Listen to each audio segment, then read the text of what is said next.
পৃথিবীতে প্রতিনিয়ত হাজারো বিস্ময় ঘটনা ঘটে।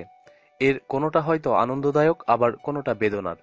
আবার কিছু ঘটনা সত্যিই হতবাক করে আমাদের। তেমনি একটি ঘটনা ঘটেছে যুক্তরাষ্ট্রের বাল্টিমোরে। স্ত্রীকে ভালোবাসেন না এমন ব্যক্তির সংখ্যা খুব কম।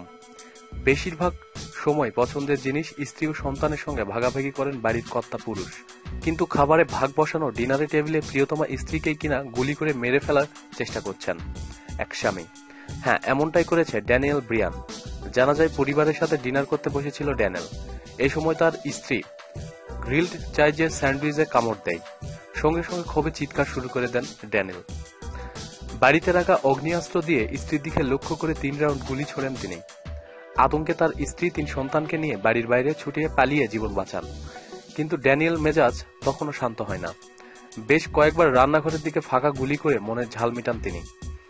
গোলাগুলি শব্দে পুলিশ ঘটনাস্থলে পৌঁছালে ড্যানিয়েল বাড়ি ঘেরাও করে ফেলে। আতঙ্কিত প্রতিবেশীরা নিজ নিজ বাড়িতে নিরাপদে আশ্রয় নেন। পরবর্তীতে অবশ্য ড্যানিয়েল আত্মসমর্পণ করতে বাধ্য হন। পুলিশ তাকে আটক করে জেলে পাঠিয়ে ঘর তল্লাশি করে বেশ কিছু অস্ত্র উদ্ধার করেছে। ড্যানিয়েলকে হত্যা প্রচেষ্টা মামলায় আসামি করেছে পুলিশ, যদিও এ ঘটনার পর তার স্ত্রীর কোনো মন্তব্য পাওয়া যায়নি। এমনকি ঘটনার পিছনে মাদক বা নেশা জাতীয় কিছু দায়ী ছিল কিনা তা জানা যায়নি। প্রতিদিন সব খবরাখবরের জন্য সাথেই থাকুন এবং সাবস্ক্রাইব করুন।